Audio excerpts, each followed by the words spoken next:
अस्सलाम वालेकुम, Zuhaib hair from parkwheel.com, Pakistan की number 1 market place for buying and selling of cars, bikes and auto parts. आज जिस bike का एक्सपर्ट रिव्यू हम आपके सामने लेकर आए हैं, ये है होंडा CB150F।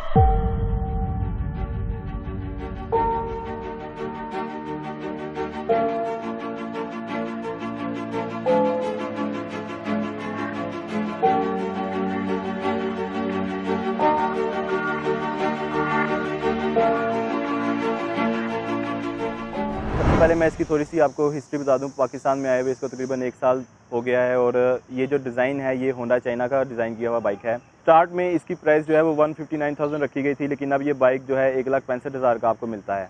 पार्ट्स की अवेलेबिलिटी का शुरू में थोड़ा सा इसका इशू रहा और इस बाइक की अवेलेबिलिटी जो है उसकी वजह से उस पर इफ़ेक्ट आया, लेकिन तकरीबन 1 साल बाद इसकी जो अवेलेबिलिटी है वो काफ़ी हद तक कंट्रोल की जा चुकी है होंडा की तरफ से, और हर बड़े शहर में ये बाइक आपको ईज़िली अवेलेबल हो जाता है। इस बाइक की थोड़ी बहुत मैं इंजन के बारे में आपको बता दूं तो इसका जो इंजन है वो 149 सीसी इसकी डिस्प्लेसमेंट है, और single cylinder overhead camshaft जो है इसका इंजन ज़रूर है, लेकिन ये बैलेंसिंग शाफ्ट के साथ आता है। ओवरहेड कैम इंजन जो है मैं पिछली वीडियोस में काफ़ी दफ़ा बता चुका हूँ कि इनके अंदर वाइब्रेशंस नहीं होती, लेकिन उसके लिए ज़रूरी है कि बैलेंसिंग शाफ्ट इनके अंदर हो।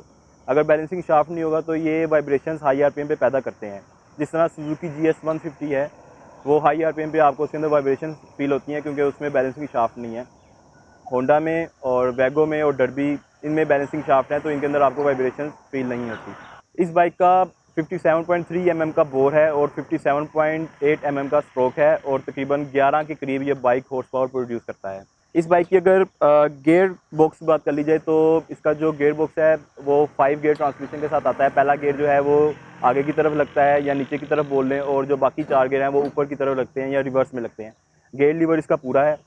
इसकी जो स्टार्टिंग में आपको ऑप्शंस प्रोवाइड कराई गई हैं वो किक और सेल्फ दोनों हैं, और इसके जो फ्यूल सप्लाई सिस्टम है वो सिंपल मैकेनिकल कार्बोरेटर बेस्ड है, जो आपको 25 से 35 की ब्रैकेट में फ्यूल एवरेज देता है ऑन रोड।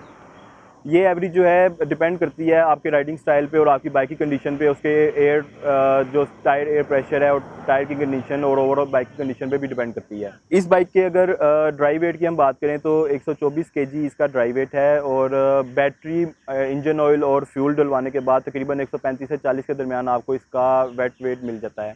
11 हॉर्स पावर और 140 kg अगर इसका वेट की हम बात करें तो इसकी जो रेशो है वेट टू पावर रेशो वो बहुत अच्छी नहीं निकलती, और यही वजह है कि ये बाइक जो है आपको top speed as compared to 1 to 5 ये आपको टॉप स्पीड अच्छी नहीं देता। इस बाइक की जो टॉप स्पीड है वो तकरीबन 105 से 115 की ब्रैकेट में आती है। मुख्तलिफ यूज़र्स को मुख्तलिफ मिल रही है, 105, 108 और 115 के दरमियान मिल जाती है। पाकिस्तान में जितनी भी 150cc बाइक लॉन्च हुई हैं सुजुकी को निकाल के, उसमें डर्बी, वैगो और होंडा की अगर हम बात करें, ये तीनों बाइक जो हैं अपने पावर के लिहाज से थोड़ा सा इनका वेट ज़्यादा है as compared to 1 to 5। 1 to 5 में आपको 99 kg वेट मिलता है और उसकी स्पीड जो है आपको 115 से 120 के दरमियान मिल जाती है। और 150 के अंदर हुआ ये है कि इन्होंने हॉर्स पावर तो 1-2 ही बढ़ाए हैं, लेकिन वो 1-2 horsepower as compared to 1 to 5 1-2 horsepower बढ़ाने के बाद इन्होंने जो वेट है वो तकरीबन 40 kg से 42 kg का वेट इंक्रीज़ कर दिया है। उस वेट की वजह से इनकी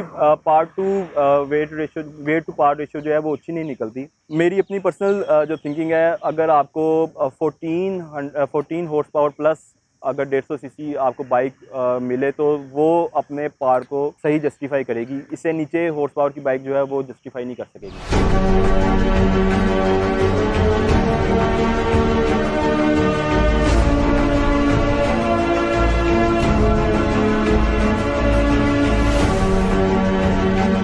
अब बात कर लेते हैं इस बाइक की ओवरऑल लुक और इसकी जो फीचर और पार्ट्स हैं उनकी क्वालिटी की। जो ओवरऑल लुक इस बाइक की है वो बहुत अच्छी फील हो रही है मुझे, और क्योंकि इसके अंदर जो आपको प्लास्टिक प्लस मेटल दोनों के कम्बिनेशन से एक स्पोर्ट्स लुक प्रोवाइड करवाई गई है। इसकी जो अगर हम कलर अवेलेबिलिटी की बात कर लें तो ये red and black, grey and black और ग्रीन एंड ब्लैक कलर में आता है, और मुझे पर्सनली जो है ये रेड एंड ब्लैक कलर जो है इसमें सबसे ज़्यादा पसंद आया है। ये ज़रा उठता बहुत ज़्यादा है, आंखों को आई कैचिंग है। इस बाइक की अगर पेंट क्वालिटी और पार्ट्स क्वालिटी की बात की जाए तो पेंट क्वालिटी तो इसकी बहुत अच्छी है। होंडा ने इसकी पेंट क्वालिटी अच्छी प्रोवाइड कराई है। और पार्ट्स जो हैं इसके जो अगर मैं खाली प्लास्टिक के पार्ट्स की बात करूं तो कई कई जगह पे बहुत अच्छा और मजबूत प्लास्टिक यूज़ किया गया है, और कहीं जगह पे मुझे थोड़ा सा जिस तरह बैक जो इसका मड गार्ड है थोड़ा सा हल्का लगा है दूसरे जो प्लास्टिक इसमें दूसरी जगह पे यूज़ हुए उसकी निस्बत। इस बाइक की अगर सीट हाइट और ग्राउंड क्लियरेंस की बात करें तो 766 mm इसकी सीट हाइट है और 168 mm इसकी ग्राउंड क्लियरेंस है। अच्छी खासी ग्राउंड क्लियरेंस है, आपकी बाइक किसी भी जगह पे नीचे नहीं लगेगी, और किसी भी किस्म का स्पीड ब्रेकर या खड्डा हो तो उसमें आपको डरने की ज़रूरत नहीं है। 168 mm अच्छी खासी ग्राउंड क्लियरेंस है। इस बाइक की अगर हम ब्रेक्स की बात करें तो फ्रंट पे हमें इन्होंने डिस्क और बैक पे ड्रम ब्रेक दी है। दोनों के कम्बिनेशन की अगर मैं बात करूं तो मुझे इसकी स्टॉपिंग पावर ठीक लगी है, अच्छी है। इसकी स्टॉपिंग पावर बुरी नहीं है, अच्छी है। और जो फ्रंट का डिस्क है ये थोड़ा सा इसकी जो प्लेट है थोड़ी सी इन्होंने स्टाइलिश सी दी हुई है जो अच्छी लगती है, आई कैचिंग है। अब बात कर लेते हैं इस बाइक की जो लाइट मीटर और उसके फीचर हैं उसके बारे में। तो फ्रंट पे अगर हम इसकी लाइट देखते हैं तो काफ़ी चौड़ा लाइट इन्होंने प्रोवाइड किया है, और इसकी जो शेप है ये भी अच्छी शेप का लगता है। YBR से मुझे इसकी फ्रंट लाइट की शेप जो है वो ज़्यादा अच्छी लगी है, और इसके अंदर जो है वो DRL पार्किंग लाइट्स इन्होंने प्रोवाइड किए हैं 2। इसके अलावा आपको मेन हेलोजन बल्ब मिल जाता है मेन लाइट में। लाइट के साथ अगर इसकी इंडिकेटर और टेल लाइट की बात करें तो इंडिकेटर जो हैं इनके अंदर जो बल्ब यूज़ किया गया है वो अच्छी लाइट आपको देता है बनिस्बतन जो CG125 के अंदर यूज़ हो रहे हैं। टेल लाइट भी आपको बल्ब वाली है, LED कहीं यूज़ नहीं की गई। लेकिन एक मसला जो इसकी बाइक की लुक में है वो इसकी इस ग्रिल का है। वैसे तो बहुत मजबूत है, लोहे की है और काफ़ी सॉलिड फील होती है, लेकिन लुक के मामले में अच्छी नहीं है। इस बाइक की अगर मीटर की बात करें तो मीटर की जो कलर कम्बिनेशन है और मीटर की बनावट और जो क्वालिटी है वो बहुत अच्छी है। लाइट के अंदर इस मीटर की जो लाइट आती है वो उसमें मीटर बहुत खूबसूरत लगता है। मीटर के अंदर फीचर्स आपको स्पीडोमीटर है, ट्रिप मीटर मैनुअल है, फ्यूल गेज है, गेयर इंडिकेशन है। और गेयर इंडिकेशन जो है इन्होंने नंबर्स में दी हुई है, सारे नंबर लिखे हुए हैं। जैसे जैसे आप गेयर डालते जाएंगे वो नंबर आपका ऊपर जाता जाता है। इंडिकेटर्स की लाइट मौजूद है, और इसके अलावा RPM मीटर भी इसके अंदर मौजूद है। ये RPM मीटर जो है ये इलेक्ट्रॉनिकली कंट्रोल्ड है इंजन के साथ, CG125 की तरह इसकी कोई वायर नहीं जाती। और जो इसका की है वो इन्होंने एक सेफ्टी फीचर कह लें, पानी से बचने के लिए आप कह सकते हैं कि आप इसको लॉक कर सकते हैं, तो आप खड़ी बाइक में आपका पानी वगैरह जो है वो की इग्निशन में नहीं जाता। अगर इस बाइक की ग्रिप की क्वालिटी की बात करें तो ग्रिप की क्वालिटी तो अच्छी फील हो रही है, और जो ऑप्शंस हैं उसमें डिपर, हेडलाइट, लो, हाई, इंडिकेटर्स, हॉर्न की ऑप्शन मौजूद है आपको लेफ़्ट साइड पे। और राइट साइड की अगर बात करें तो इसमें आपको मेन पार्किंग लाइट ऑन और हेडलाइट ऑन करने की ऑप्शन मौजूद है, और सेल्फ स्टार्ट की है। इंजन किल स्विच की ऑप्शन इसमें मिस है। ग्रिप्स भी इसकी ज़रा अच्छी और कंफर्टेबल मुझे फील हुई हैं CG125 की निस्बत। और इसकी जो लीवर्स की बात करें तो ये भी थोड़े से अच्छी क्वालिटी के फील हो रहे हैं एज़ कम्पेयर टू CG125।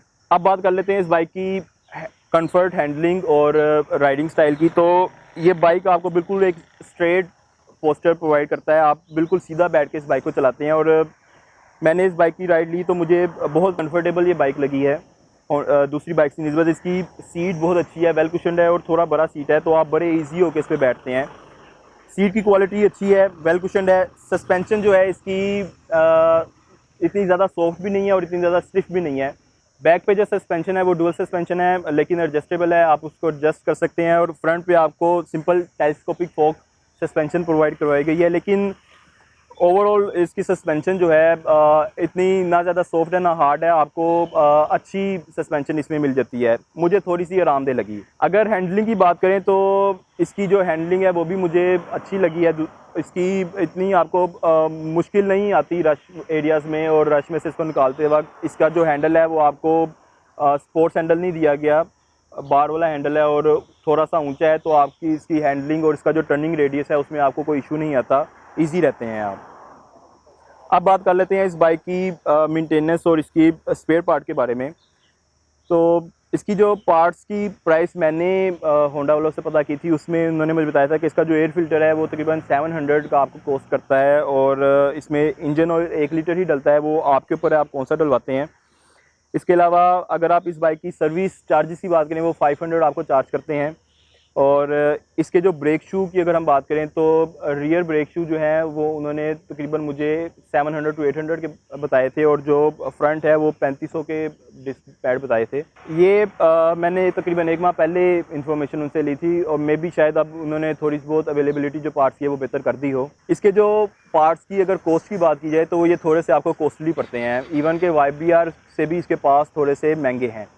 उसकी एक वजह ये भी है कि स्टिल ये बाइक जो है 80 to 90% इसके जो पार्ट्स हैं वो बाहर से ही आ रहे हैं, चाइना से इंपोर्ट किए जा रहे हैं, और अभी लोकलाइजेशन जो इसके पार्ट्स की है वो बहुत कम है, ना होने के बराबर है। ओवरऑल 1,65,000 में ये बाइक मुझे थोड़ा सा महंगा फील हो रहा है। दो इसके इंजन की क्वालिटी और पार्ट्स की क्वालिटी थोड़ी सी बेहतर है, लेकिन फिर भी इस बाइक को तकरीबन 1,50,000 से नीचे ही होना चाहिए था, इससे ऊपर ये थोड़ा महंगा बाइक है। इसका जो सलेंसर है वो थोड़ा सा 1 to 5 से थोड़ा सा इन्होंने चेंज किया है, और थोड़ा सा मफलर स्टाइल का आ जाता है। इसका साउंड मैं भी आपको सुनाता हूँ।